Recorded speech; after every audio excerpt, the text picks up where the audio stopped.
ಇನ್ನು ಕೂಡಲ ಸಂಗಮ ಪೀಠಕ್ಕೆ ಸಂಬಂಧಪಟ್ಟಂತೆ ಸಾಕಷ್ಟು ಬೆಳವಣಿಗೆಗಳಾಗಿರುವಂಥದ್ದು. ಆ ವಿಚಾರವಾಗಿ ಆ ವಿಜಯನ ಶಾಸಕರಾದಂಥ ವಿಜಯನ್ ಕಾಶ್ಯಪ್ನವರು ಒಂದು ಸುದ್ದಿಗೋಷ್ಠಿಯನ್ನು ನಡೆಸಿ ಏನು ಕೂಡಲ ಸಂಗಮದ ಪೀಠದ ಶ್ರೀಗಳ ವಿರುದ್ಧ ಸಾಕಷ್ಟು ಗಂಭೀರ ಆರೋಪಗಳನ್ನು ಮಾಡಿರುವಂಥದ್ದು. ಸೊ ಆ ವಿಚಾರವಾಗಿ ಏನು ಶ್ರೀಗಳ ಆಪ್ತರು ಮತ್ತು ಮಾಜಿ ಶಾಸಕರಾಗಿರುವಂಥವರು, ಅದೇ ರೀತಿ ಪಶ್ಚಿಮ ಶಾಲೆಯಿಂದ 2A ಮೀಸಲಾತಿಯ ಹೋರಾಟ ಸಮಿತಿಯ ಕಾರ್ಯದರ್ಶಿಯಾಗಿರುವಂತಹ ಶಿವಶಂಕರ್ ಅವರ ಜೊತೆ ಅವರ ಮಾತಾಡ್ತಾ ಹೋಗ್ತಾನೆ.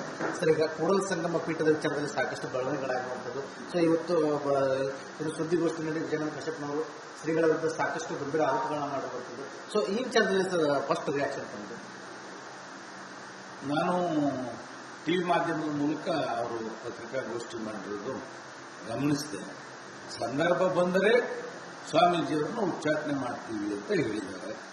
ಆದರೆ ಇವತ್ತು ರಾಜಕೀಯ ಗೊಂದಲಗಳಿಂದ ಸ್ವಾಮೀಜಿ ಅವರ ಮೇಲೆ ಈ ರೀತಿ ಗೂಬೆ ಕೂರಿಸುವ ಕೆಲಸ ಆಗ್ತಾ ಇದೆ.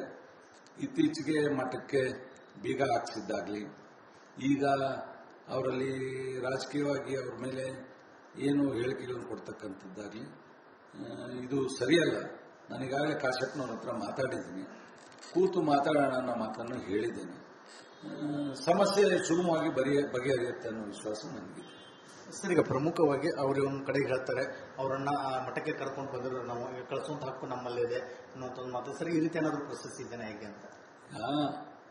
ಅವತ್ತು ಕರ್ಕೊಂಡು ಬಂದವರು ಅವರೇ ಇರ್ಬೋದು, ಆದರೆ ಕರ್ಕೊಂಡು ಬಂದ ಮೇಲೆ ಇವತ್ತು ಸಮಾಜ ಸಂಘಟನೆ ಮಾಡಿದ್ದಾರೆ. ಸ್ವಾಮೀಜಿ ಸಮಾಜ ಕಟ್ಟಿದ್ದಾರೆ, ಮಠ ಕಟ್ಟಲಿಲ್ಲ. ಅವರು 2A ಮೀಸಲಾತಿಗಾಗಿ ಪಾದಯಾತ್ರೆ ಮಾಡಿದ್ದಾರೆ. ಬಿಜೆಪಿ ಸರ್ಕಾರದ ವಿರುದ್ಧ ಸಾಕಷ್ಟು ಏನು ಹೇಳಿಕೆಗಳನ್ನು ಕೊಟ್ಟರು, ಹೋರಾಟ ಮಾಡಿದರು. ಇವತ್ತು ಸರ್ಕಾರ ಬಂದಂತ ಸರ್ಕಾರ ನಮ್ಮ ಸಮಾಜಕ್ಕೆ ಕೊಡ್ತಕ್ಕಂಥ ಹಕ್ಕನ್ನು ಇವತ್ತಿಗೂ ಕೊಡಲಿಲ್ಲ. ಅವತ್ತು ಆ ಸರ್ಕಾರದ ವಿರುದ್ಧ ಹೋರಾಟ ಮಾಡಿದ್ರು, ಇವತ್ತು ಈ ಸರ್ಕಾರದ ವಿರುದ್ಧ ಹೋರಾಟ ಮಾಡ್ತಾ ಇದ್ದಾರೆ. ಅವತ್ತು ಹೋರಾಟದಲ್ಲಿ ಕಾಂಗ್ರೆಸ್ನವರು ಪಾಲ್ಗೊಂಡಿದ್ರು. ನಮ್ಮ ಸರ್ಕಾರ ಬಂದ್ರೆ ನಾವು ಆದಷ್ಟು ಬೇಗ ಏನು 2A ಮೀಸಲಾತಿ ಕೊಡಿಸ್ತೀವಿ ಅನ್ನೋ ಮಾತನ್ನು ಹೇಳಿದ್ರು. ಆದರೆ ಈ ಸರ್ಕಾರ ಬಂದ ಮೇಲೆ ಅವರು ಸರ್ಕಾರದಲ್ಲಿ ಧ್ವನಿ ಎತ್ತೇ ಇರ್ತಕ್ಕಂಥದ್ದು ಸಮಾಜದ ಜನರಿಗೆ ಮತ್ತು ಹೋರಾಟದಲ್ಲಿ ಪಾಲ್ಗೊಂಡಂಥವ್ರಿಗೆ ಸ್ವಲ್ಪ ವ್ಯತ್ಯಾಸ ಬಂದಿದೆ. ಇವತ್ತು ಅದರಲ್ಲೂ ಈ ಏನು ಕಾಶ್ಯಪ್ನವ್ರಿಗೂ ಮತ್ತು ಯತ್ನಾಳ್ರವ್ರಿಗೂ ಇರ್ತಕ್ಕಂಥ ವ್ಯತ್ಯಾಸ, ರಾಜಕೀಯ ವ್ಯತ್ಯಾಸ ಇವತ್ತು ಪೀಠದ ಮೇಲೆ ಪ್ರಭಾವ ಬೀರ್ತಾ ಇದೆ. ಹಾಗಾಗಿ ನಾನು ಇಬ್ಬರಲ್ಲೂ ಮನವಿ ಮಾಡಿದ್ದೀನಿ, ಈ ವ್ಯತ್ಯಾಸ ನಿಮ್ಮ ರಾಜಕೀಯ ವೇದಿಕೆಯಲ್ಲಿ ಮಾಡಿಕೊಳ್ಳಿ, ಸಮಾಜದಲ್ಲಿ ಒಂದಾಗಿ ಸಮಾಜ ಕಟ್ಟುವ ಕೆಲಸ ಮಾಡೋಣ ಅನ್ನೋ ಮಾತನ್ನು ನಾನು ಇಲ್ಲಿ ಹೇಳಿದ್ದೀನಿ. ಸರಿ, ನಾವು ಅವರಿಂದ ಸ್ವಾಮೀಜಿಗಳ ಒಂದು ವೇಳೆ ದೂರ ಉಳಿದ್ರಂದ್ರೆ ಆ ವಿಚಾರಕ್ಕೆ ಸಂಬಂಧಪಟ್ಟಂಗೆ ನ್ಯೂಟ್ರಲ್ ಆದರೆ ಈ ಸಮಸ್ಯೆ ಬಗೆಹರಿಯುತ್ತೆ ಅಂತಾರೆ ಹೇಗೆ? ಇದು ನ್ಯೂಟ್ರಲ್ ಆಗೋ ಪ್ರಶ್ನೆ ಅಲ್ಲ. ಈಗ ಸಮಾಜದಲ್ಲಿರ್ತಕ್ಕಂಥ ನಾಯಕರುಗಳಿಗೆ ಸಮಸ್ಯೆ ಬಂದಾಗ ಸ್ವಾಮೀಜಿಯವರು ಬೆನ್ನಿಗೆ ನಿಲ್ತಕ್ಕಂಥದ್ದು ಸಹಜ, ಸ್ವಾಭಾವಿಕ. ಹಾಗಾಗಿ ಅವ್ರಿಗೆ ಸಮಸ್ಯೆ ಬಂದಾಗ ಅವಾಗ ನಿಂತಿದ್ದಾರೆ, ಇವ್ರಿಗೆ ಸಮಸ್ಯೆ ಬಂದಾಗ ಇವ್ರಿಗೂ ನಿಂತಿದ್ದಾರೆ. ಹಾಗಾಗಿ ಅದನ್ನ ದೊಡ್ಡದನ್ನು ಮಾಡಿ ಇದಕ್ಕೆ ಪೆಟ್ಟು ಕೊಡ್ತಕ್ಕಂಥದ್ದು ಸರಿಯಲ್ಲ.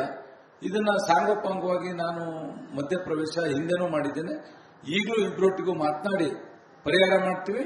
ಪರ್ಯಾಯ ವ್ಯವಸ್ಥೆ ಮಾಡತಕ್ಕಂಥ ಪ್ರಶ್ನೆ ಉದ್ಭವಿಸೋದಿಲ್ಲ. ಸ್ವಾಮೀಜಿಗಳನ್ನ ಉಚ್ಚಾಟನೆ ಮಾಡುವಂತ ಸನ್ನಿವೇಶ ಉದ್ಭವಿಸೋದಿಲ್ಲ. ಸರ್, ಈಗ ತಾವು ಹೇಳಿದ್ರೆ ಹಿಂದೆ ಅವ್ರ ಪರವಾಗಿ ನಿಂತಿದ್ರು ಅಂತೇಳಿ, ಸೊ ಅವ್ರ ಪರವಾಗಿ ನಿಂತಿರೋದನ್ನ ಎಲ್ಲೊಂದ್ ಕಡೆ ವಿಜಯನಂದ ಕಾಶ್ಯಪ್ನವ್ರು ಮರತ್ರ ಹೇಗೆ ಅಂತ? ಈ ಮನುಷ್ಯನ ಗುಣನೇ ಮರುವು. ಭಗವಂತ ಮರು ಕೊಡದೇ ಇದ್ರೆ ಮನುಷ್ಯ ಭೂಮಿ ಮೇಲೆ ಉಳಿಲಿಕ್ಕೆ ಸಾಧ್ಯ ಆಗ್ತಾ ಇರಲಿಲ್ಲ. ಬರೀ ದ್ವೇಷ, ಅಸೂಯೆ, ಈರ್ಷೆ ಉಳಿತಿತ್ತು. ಹಾಗಾಗಿ ಇವತ್ತು ಆ ವಿಚಾರ ಬೇಡ. ಎಲ್ಲರಿಗೂ ಕೂಡ ಸ್ವಾಮೀಜಿಯವರು ಬೆನ್ನಿಗೆ ನಿಂತಿದ್ದಾರೆ. ಸಮಸ್ಯೆಗಳು ಯಾವ ಮಠದಲ್ಲಿಲ್ಲ,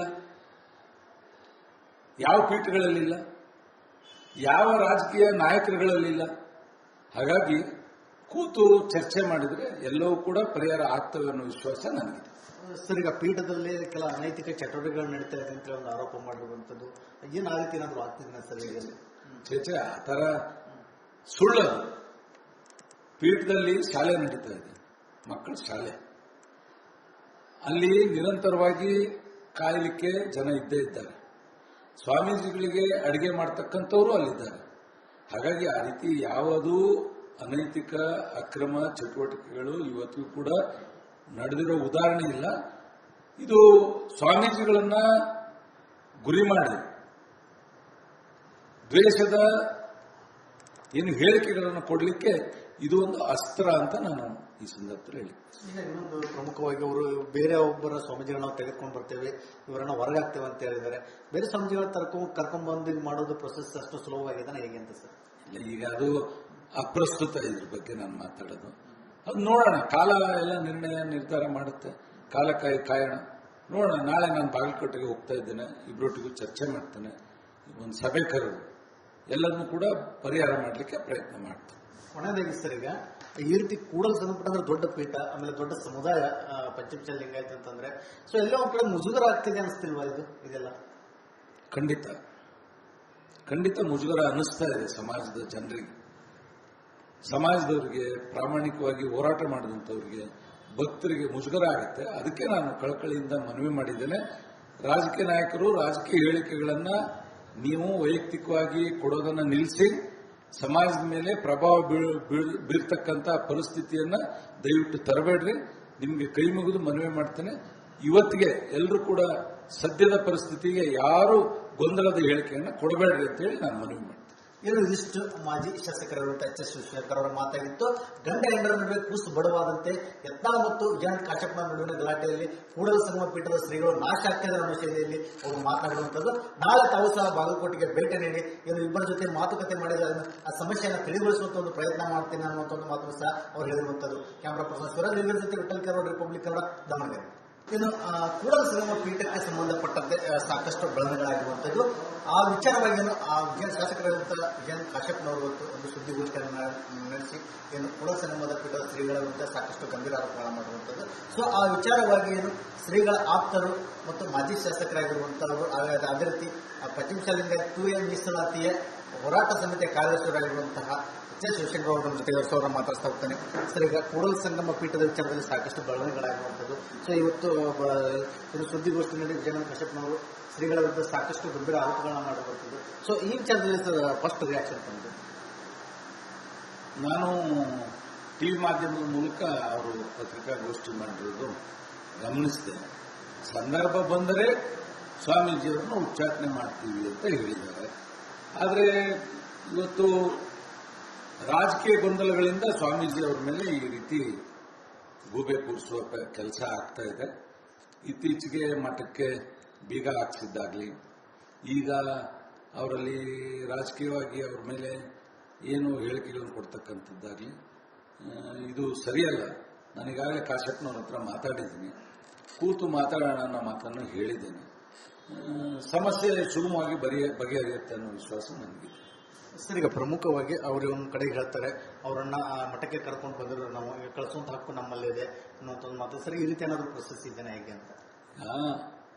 ಅವತ್ತು ಕರ್ಕೊಂಡು ಬಂದವರು ಅವರೇ ಇರ್ಬೋದು, ಆದರೆ ಕರ್ಕೊಂಡು ಬಂದ ಮೇಲೆ ಇವತ್ತು ಸಮಾಜ ಸಂಘಟನೆ ಮಾಡಿದ್ದಾರೆ ಸ್ವಾಮೀಜಿ, ಸಮಾಜ ಕಟ್ಟಿದ್ದಾರೆ, ಮಠ ಕಟ್ಟಲಿಲ್ಲ. ಅವರು 2A ಮೀಸಲಾತಿಗಾಗಿ ಪಾದಯಾತ್ರೆ ಮಾಡಿದ್ದಾರೆ. ಬಿಜೆಪಿ ಸರ್ಕಾರದ ವಿರುದ್ಧ ಸಾಕಷ್ಟು ಏನು ಹೇಳಿಕೆಗಳನ್ನು ಕೊಟ್ಟರು, ಹೋರಾಟ ಮಾಡಿದರು. ಇವತ್ತು ಸರ್ಕಾರ ಬಂದಂತ ಸರ್ಕಾರ ನಮ್ಮ ಸಮಾಜಕ್ಕೆ ಕೊಡ್ತಕ್ಕಂಥ ಹಕ್ಕನ್ನು ಇವತ್ತಿಗೂ ಕೊಡಲಿಲ್ಲ. ಅವತ್ತು ಆ ಸರ್ಕಾರದ ವಿರುದ್ಧ ಹೋರಾಟ ಮಾಡಿದ್ರು, ಇವತ್ತು ಈ ಸರ್ಕಾರದ ವಿರುದ್ಧ ಹೋರಾಟ ಮಾಡ್ತಾ ಇದ್ದಾರೆ. ಅವತ್ತು ಹೋರಾಟದಲ್ಲಿ ಕಾಂಗ್ರೆಸ್ನವರು ಪಾಲ್ಗೊಂಡಿದ್ರು. ನಮ್ಮ ಸರ್ಕಾರ ಬಂದ್ರೆ ನಾವು ಆದಷ್ಟು ಬೇಗ ಏನು 2A ಮೀಸಲಾತಿ ಕೊಡಿಸ್ತೀವಿ ಅನ್ನೋ ಮಾತನ್ನು ಹೇಳಿದ್ರು.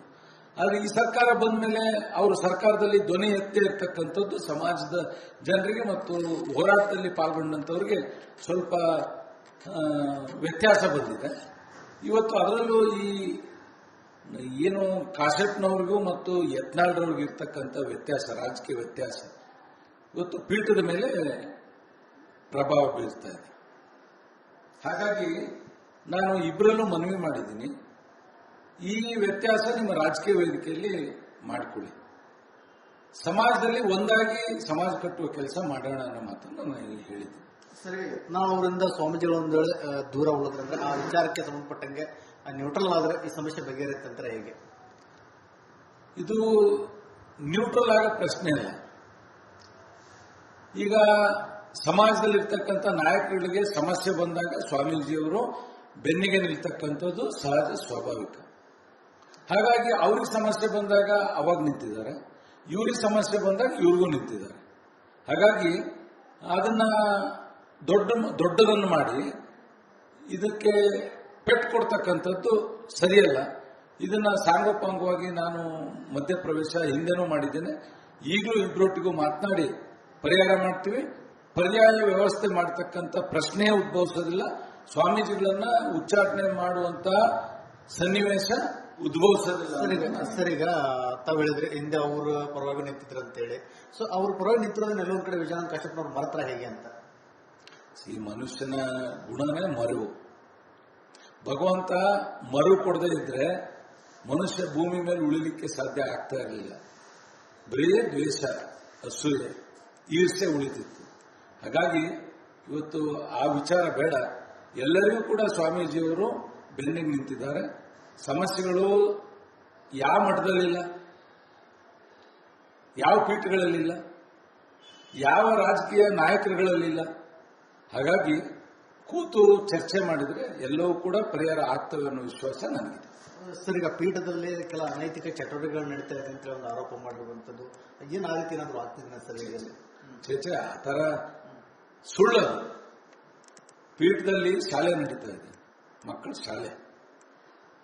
ಅಲ್ಲಿ ನಿರಂತರವಾಗಿ ಕಾಯಲಿಕ್ಕೆ ಜನ ಇದ್ದೇ ಇದ್ದಾರೆ. ಸ್ವಾಮೀಜಿಗಳಿಗೆ ಅಡಿಗೆ ಮಾಡ್ತಕ್ಕಂಥವರು ಅಲ್ಲಿದ್ದಾರೆ. ಹಾಗಾಗಿ ಆ ರೀತಿ ಯಾವುದೂ ಅನೈತಿಕ ಅಕ್ರಮ ಚಟುವಟಿಕೆಗಳು ಇವತ್ತಿಗೂ ಕೂಡ ನಡೆದಿರೋ ಉದಾಹರಣೆ ಇಲ್ಲ. ಇದು ಸ್ವಾಮೀಜಿಗಳನ್ನ ಗುರಿ ಮಾಡಿ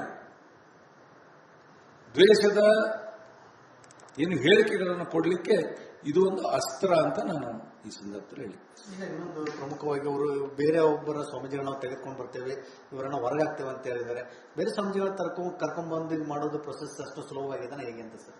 ಇಲ್ಲ, ಈಗ ಅದು ಅಪ್ರಸ್ತುತ. ಇದ್ರ ಬಗ್ಗೆ ನಾನು ಮಾತಾಡೋದು ಅದು ನೋಡೋಣ. ಕಾಲ ಎಲ್ಲ ನಿರ್ಧಾರ ಮಾಡುತ್ತೆ.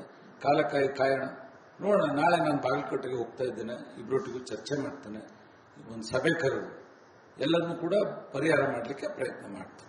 ಕೊನೆಯದಾಗಿ ಸರ್, ಈಗ ಈ ರೀತಿ ಕೂಡಲು ಸಂಬಂಧಪಟ್ಟಂದ್ರೆ ದೊಡ್ಡ ಪೀಠ, ಆಮೇಲೆ ದೊಡ್ಡ ಸಮುದಾಯ ಪಂಚಮಚಲ ಲಿಂಗಾಯತ ಅಂತಂದ್ರೆ, ಸೊ ಎಲ್ಲ ಒಂದ್ ಕಡೆ ಮುಜುಗರ ಆಗ್ತಿದೆ ಅನಿಸ್ತಿಲ್ವಾ ಇದೆಲ್ಲ?